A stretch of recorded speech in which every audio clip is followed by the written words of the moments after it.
My new husband's daughter, Clara, stood in the center of my living room, her eyes narrowed with a chilling, rehearsed disdain.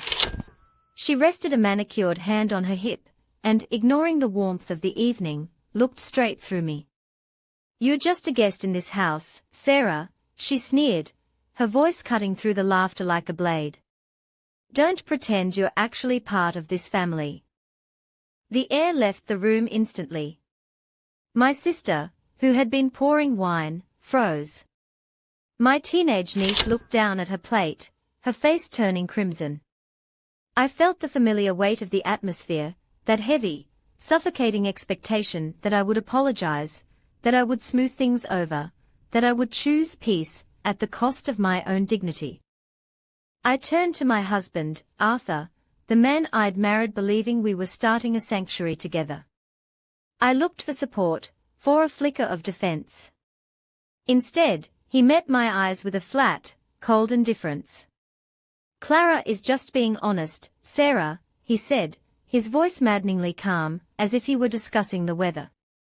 "She isn't your daughter. Stop trying to act like you have the right to discipline her." Something in my chest finally shattered, but it wasn't the breaking of a heart, it was the breaking of an illusion.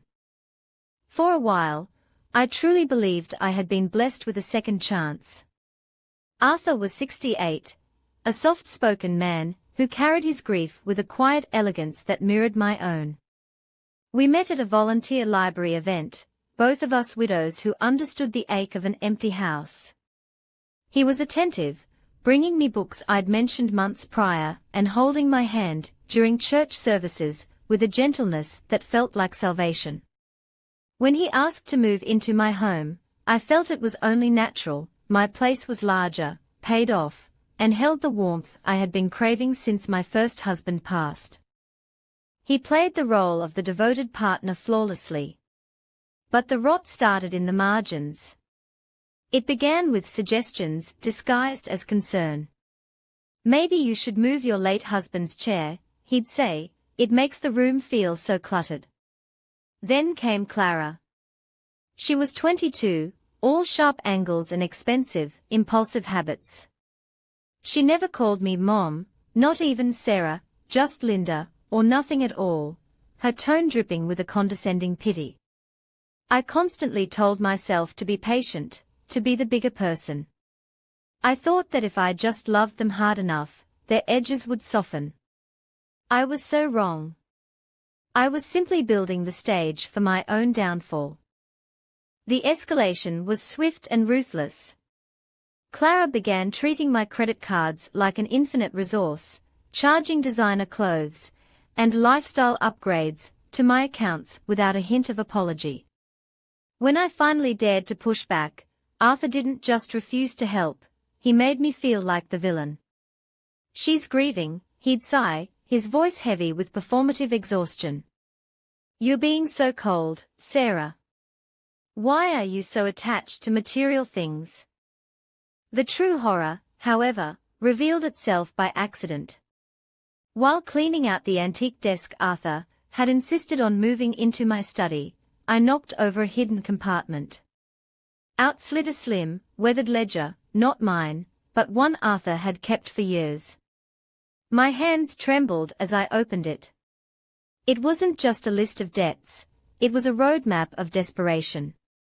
Pages were filled with frantic calculations, predatory loans, and cold, hard notes on how to manipulate vulnerable targets.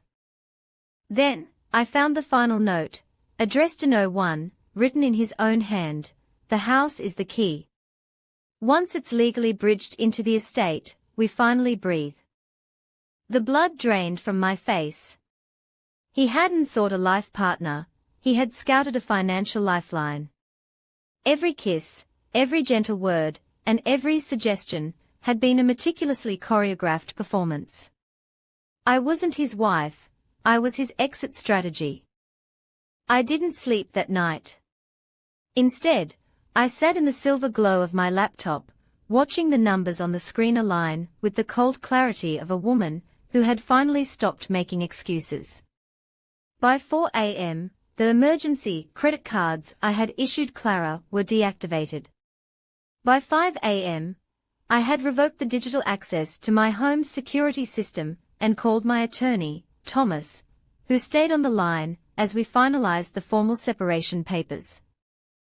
When Arthur and Clara returned that afternoon, laughing and carrying bags from a shopping spree they thought I was funding, the house was already silent, but it was the silence of a trap that had finally snapped shut. They reached for the handle, only to find the new heavy-duty deadbolts I'd had installed hours earlier. "Sarah, open this door.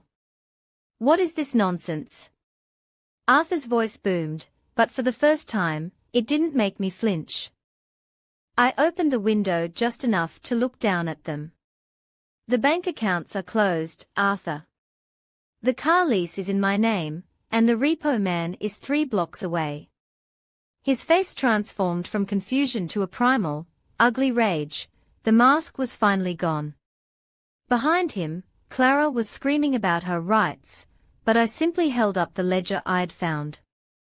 The panic in Arthur's eyes was the only apology I needed. I didn't yell, I didn't cry. I simply said, "You wanted my house, Arthur.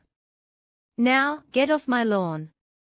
The fallout was immediate and scorched the earth of the life we had pretended to build. Arthur tried to claim marital interest in the property, but Thomas Reed, my attorney, dismantled his case in mere minutes with the records of his hidden debts and the fraudulent filings he had attempted to push through. When he realized the police were interested in the financial trail leading back to his late wife's estate, the bluster vanished. He didn't just leave. He retreated into the shadows where he belonged, taking his daughter's entitlement with him. The house feels different now.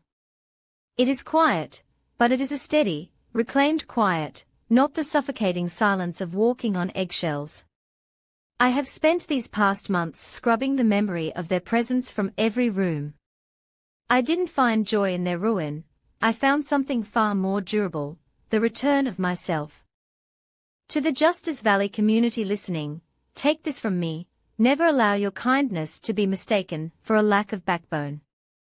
Loneliness can make you ignore the red flags until they become a funeral shroud for your own life.